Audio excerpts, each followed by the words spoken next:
నా కూతురికి ఎప్పుడు ఏ ప్రమాదం పలకరిస్తుందోనని భయంగా ఉంది. ఎటు నుంచి ముప్పు ముంచుకొస్తుందోనని గుండె దడగా ఉంది. ఇకనైనా నా బిడ్డని కరుణించి తనని బాధల నుంచి విముక్తి కలిగించు. ఎప్పుడూ ఆనందంగా ఉండేలా దీవించు. ఓం ధ్యాయేత్ పద్మాసనస్థాం వికస్తవదనాం పద్మపత్రాయతాక్షీం హేమాభాం పీతవస్త్రాం కరకలితలసద్దేవ పద్మాం వరాంగీం సర్వాలంకారయుక్తాం సతతమవయదాం భక్తనమ్రాం భవానీం. ఓం ప్రకృత్యై నమః, ఓం వికృత్యై నమః, ఓం శారదాయై నమః, ఓం మహాకాళ్యై నమః, ఓం మహాసరస్వత్యై నమః, ఓం వాగ్దేవ్యై నమః, ఓం వాక్స్వరూపిణ్యై నమో నమః. అమ్మా శారదమ్మా, ఏం చేస్తున్నావు? అమ్మవారు ఇలాగైనా నా జ్యోతి మీద దయ చూపిస్తుందేమోనని కర్పూరం వెలిగించుకున్నాను. ముందు ఆ హారతి ఇందులో పెట్టండి.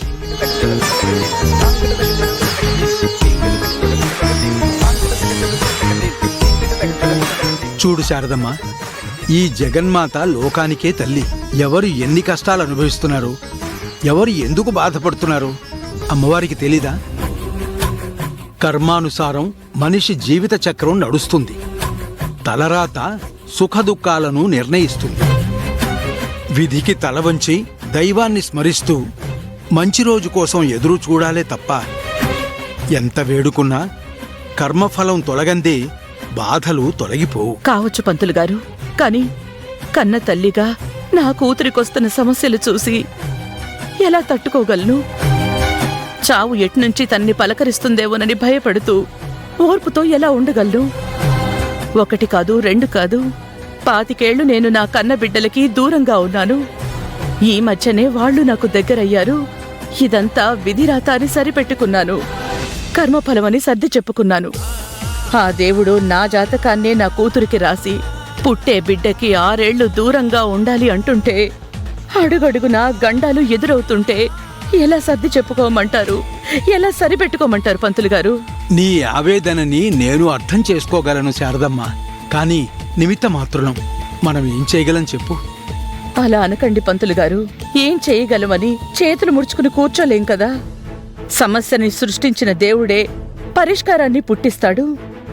జాతక దోషాన్ని కలిగించిన సృష్టికర్తే పరిహారాన్ని సూచిస్తాడు. నా కూతురికి ఎలాంటి ప్రాణహాని ఉండకూడదు. తనకి పుట్టబోయే బిడ్డ ఒక్కరోజు కూడా కన్న తల్లికి దూరం కాకూడదు. గ్రంథాలే వెతుకుతారో, పురాణాలే పరిశీలిస్తారో, అమ్మవారినే వేడుకుంటారో నాకు తెలీదు. నా కూతురు బాగుండాలి. తనకి పుట్టబోయే బిడ్డ తల్లితోనే ఉండాలి. దీనికోసం పరిహారం చెప్పండి. అది కాదు శారదమ్మ. పంతులు గారు, మీరు బయటపడే మార్గం చెప్తేనే నేనిక్కడి నుంచి వెళ్తాను. నా సహనం చచ్చిపోయింది. సమాధానం కావలసిందే. సరే శారదమ్మ, నాకున్న జ్ఞానం నీకు పరిహారం చెప్పడానికి సరిపోదు. అమ్మవారి ముందు ధ్యానం చేసి ఆ తల్లిని అడుగుతాను. ఏం పరిష్కారం చెప్తుందో చూద్దాం.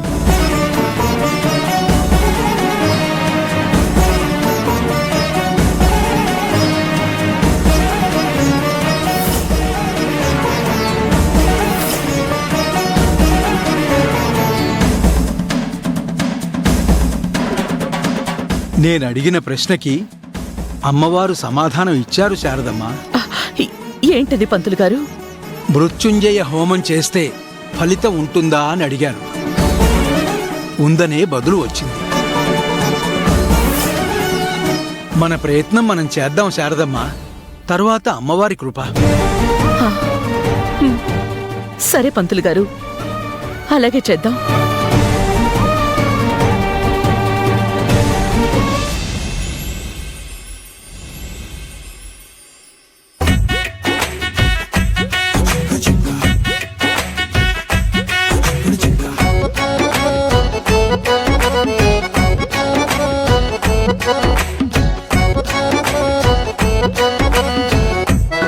ఆకలేస్తుంది.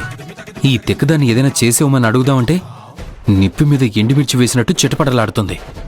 వీడేదో నన్ను అడగాలనుకుంటున్నాడు. అందుకే మాడు మొహం వేసుకుని దీనంగా నన్ను చూస్తున్నాడు.